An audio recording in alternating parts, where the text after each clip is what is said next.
laysa alghina an kathrati al-ardh walakinna al-ghina ghina an-nafs. Haujawa utajiri kwa sababu ya mtu kuwa na furniture, kuwa na mali, kuwa na asset, kuwa na mashamba, kuwa na majumba, bado haujapelekea mtu akawa ni tajiri wa kweli.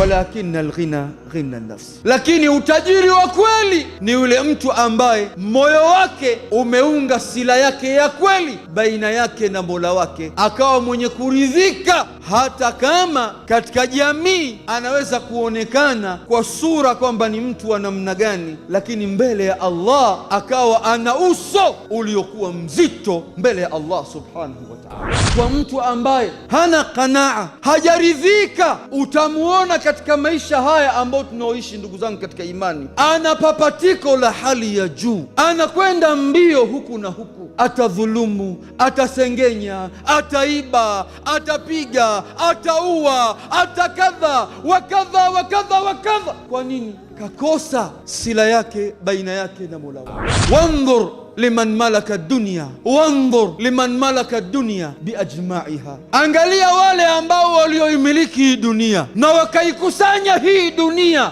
matajiri wakubwa, wafalme na wafalme waliokuwa wametangulia, ambao wengine tumetajiwa ndani ya Qur'ani, wengine tumewaona katika maisha yetu, tumewasikia walokusanya na kukusanya. Wandhur liman malaka dunya biajmaiha hal faza fiha, alifaulu katika hii dunia biduni lahdi wal kafan, bali ameondoka kwa kubebwa akapelekwa katika matumbo ya kaburi. Kitu gani katika mali yake kilichomsaidia akaondoka nacho? Ni ile shuka moja ya sanda ambayo ndio yenye kuzungushiwa mwili wake, na lile shimo analokwenda kuingizwa pale ndicho chenye thamani, lakini yote ambayo alokuwa nayo anakwenda kuyawacha.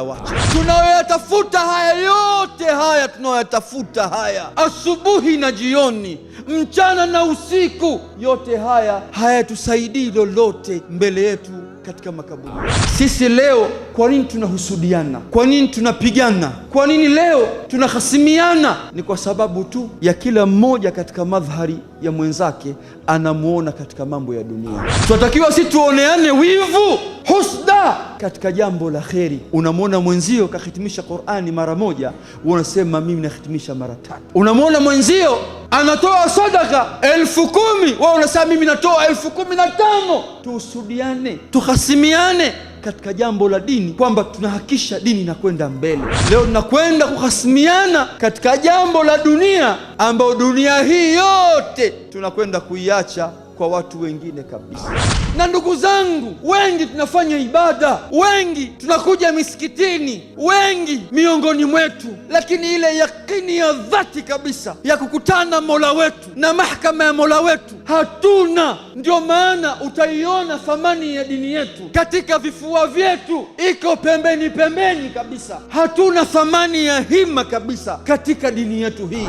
Ndio dini ambayo leo inadharaulika na baadhi ya watu, kwa sababu sisi wenyewe ndio tulioipa mgongo, kwa sababu tunaona maisha ni maisha ya ulimwengu, kana kwamba Mtume alivyosema, Allahumma la aisha illa aishul akhirah, Mola wetu hakuna maisha ila maisha ya akhira. Sisi tunabadilisha kana kwamba haya sasa hivi ndio maisha, hakuna maisha ya akhira. Tutazamane sisi wenyewe, tupimane sisi wenyewe, tuangalie nafsi zetu, mimi na wewe. Je, dini tumeipa kipaumbele, ndio nafasi yetu ya kwanza, au maisha yetu ndio tumeyasogeza mbele ya dunia?